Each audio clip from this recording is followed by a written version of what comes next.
শুভ সন্ধ্যা বন্ধুরা। আজ হলো 27 জুলাই সোমবার। আজকের সন্ধ্যার বরাক উপত্যকার শ্রীভূমি, করিমগঞ্জ, শিলচর, হাইলাকান্দি সহ আসামের বিশেষ বিশেষ খবরগুলি হলো: শিলচরে দুঃসাহসিক চুরিকাণ্ড, নগদ অর্থ ও স্বর্ণালঙ্কার লুট, তদন্তে পুলিশ। বিস্তারিত থাকবে প্রতিবেদনে। বিধানসভায় হাতে সুপারি নিয়ে বিধায়ক জুবায়ের স্থানীয় চাষিদের সমস্যা তুলে ধরলেন, চাইলেন এসওপি। নোয়াগাঁওয়ে উদ্ধার বিপুল অস্ত্র ও গোলাবারুদ, গ্রেফতার 3। জামালগুড়িতে বিজেপি কর্মীকে কুপিয়ে খুন, দলবদ্ধ হামলার অভিযোগে চাঞ্চল্য। সিমেন্ট বোঝাই করা ট্রাক দুর্ঘটনায় চালকের মৃত্যু, আহত 2।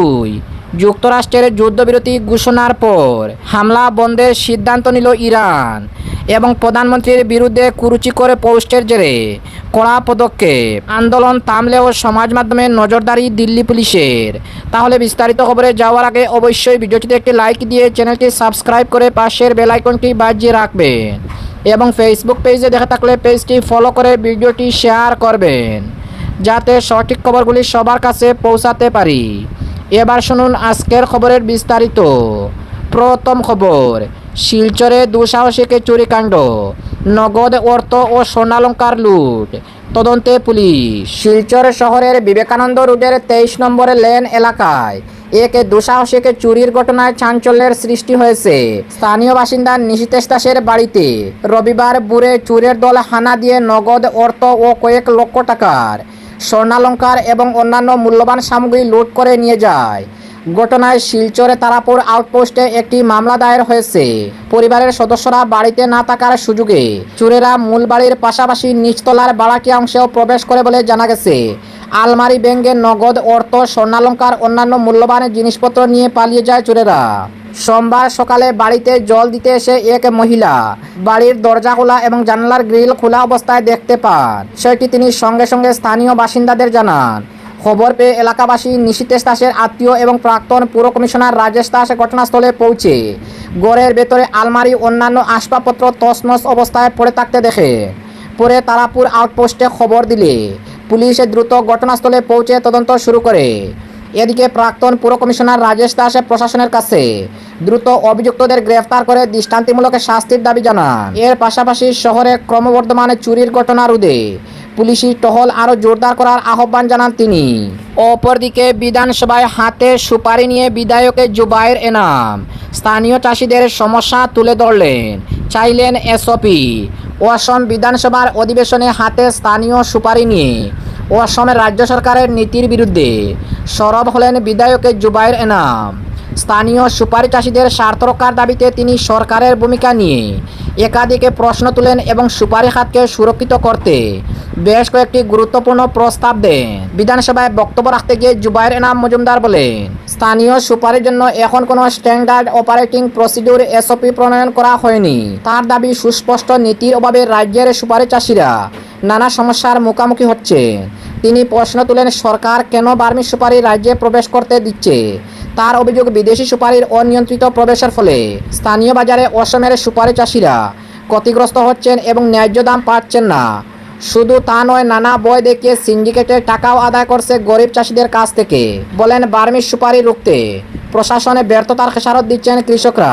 বিধায়ক বলেন, সুপারি চাষ করে অনেকে সন্তানের বিয়ে, পড়াশোনা ও প্রয়োজনীয় খরচ বের করেন।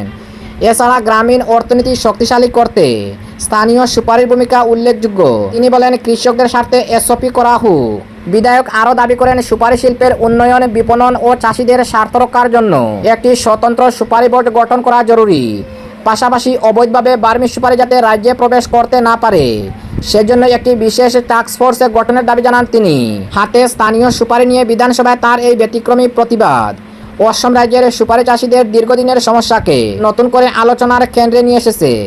এখন সরকারের পক্ষ থেকে এ বিষয়ে কী পদক্ষেপ নেওয়া হয় সেদিকেই নজর সংশ্লিষ্ট মহলের।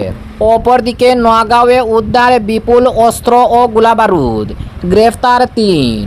অসমে অবৈধ অস্ত্রের বিস্তার রুখতে বড়সড় সাফল্য পেল অসম পুলিশ। অসমের নোয়াগাঁও জেলায় পরিচালিত একটি বিশেষ অভিযানে 3 জনকে গ্রেফতার করা হয়েছে এবং তাদের কাছ থেকে বিপুল পরিমাণ অস্ত্র, গোলাবারুদ উদ্ধার করা হয়েছে। এই অভিযানের রাজ্য জুড়ে অপরাধ দমনে পুলিশের তৎপরতা ও কঠোর নজরদারির প্রমাণ বলে মনে করা হচ্ছে।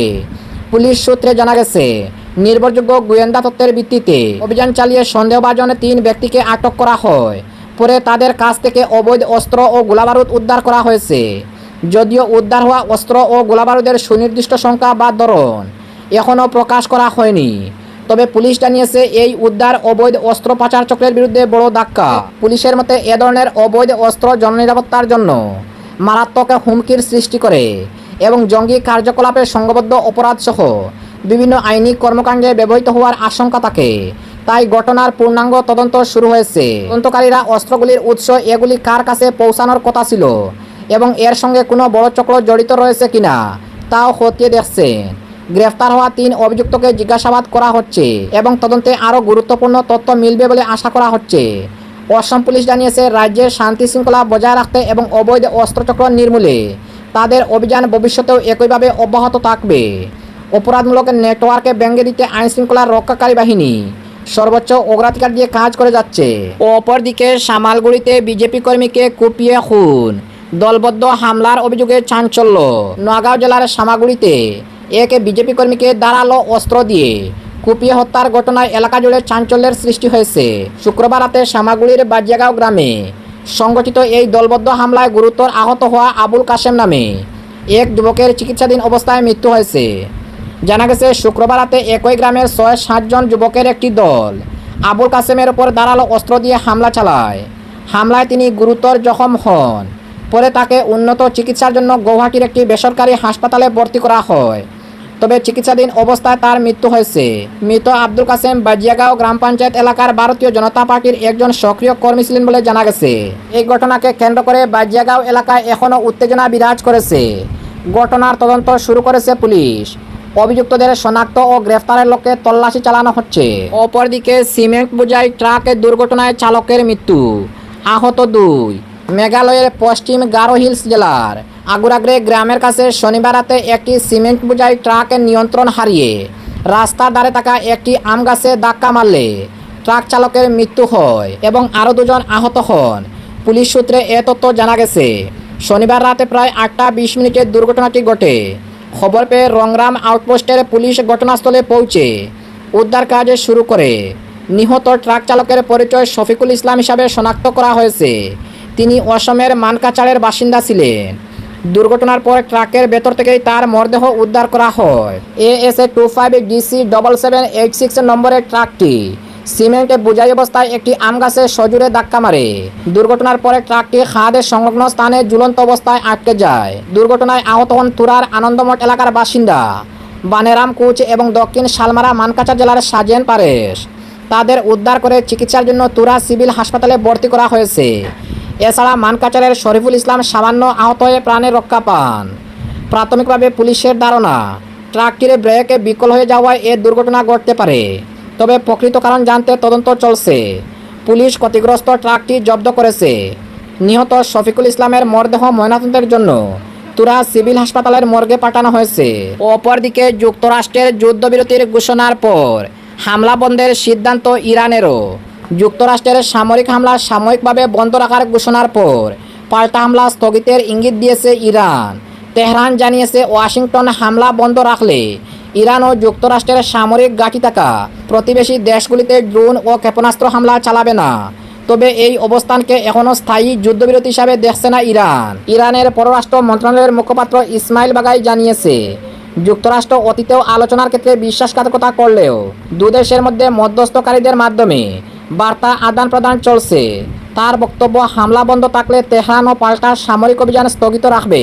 এবং আজকের শেষ খবরটি, প্রধানমন্ত্রীর বিরুদ্ধে কুরুচিকর পোস্টের জেরে কড়া পদক্ষেপ। আন্দোলন থামলেও সমাজ মাধ্যমে নজরদারি দিল্লি পুলিশের। নিটের প্রশ্নফাঁস বিরোধী আন্দোলন এবং শিক্ষাক্ষেত্রে দুর্নীতির প্রতিবাদে উত্তাল হয়েছিল দিল্লির রাজধানী। সেই আন্দোলন বর্তমানে তৃতীয় এলেও সমাজ মাধ্যমে প্রধানমন্ত্রী নরেন্দ্র মোদীকে নিশানা করে কুরুচিকর পোস্ট বা শালীনতার মাত্রা ছড়ানো মন্তব্যের বিরুদ্ধে এবার কঠোর পদক্ষেপ শুরু করল দিল্লি পুলিশ। ইতিমধ্যে একাধিক সোশ্যাল মিডিয়া প্ল্যাটফর্মকে নোটিশ পাঠিয়ে সেই সমস্ত ভিডিও, ছবি ও কমেন্ট চিহ্নিত করে তা দ্রুত সরিয়ে ফেলার ব্যবস্থা করা হচ্ছে। দিল্লি পুলিশের একটি বিশেষ দল এই কাজের জন্য সর্বক্ষণ নজরদারি চালিয়ে যাচ্ছে। শিক্ষায় দুর্নীতির প্রতিবাদ এবং কেন্দ্রীয় শিক্ষামন্ত্রী ধর্মেন্দ্র প্রধানের ইস্তফার দাবিতে ককরোচে জনতা পার্টি অর্থাৎ সিজিপির ব্যানারে যন্তর মন্তরের সামনে দীর্ঘক্ষণ অবস্থানে বিক্ষোভ চলে। সারা দেশের তরুণ প্রজন্ম ছাত্রছাত্রীরা এই আন্দোলনে স্বতঃস্ফূর্তভাবে সামিল হন।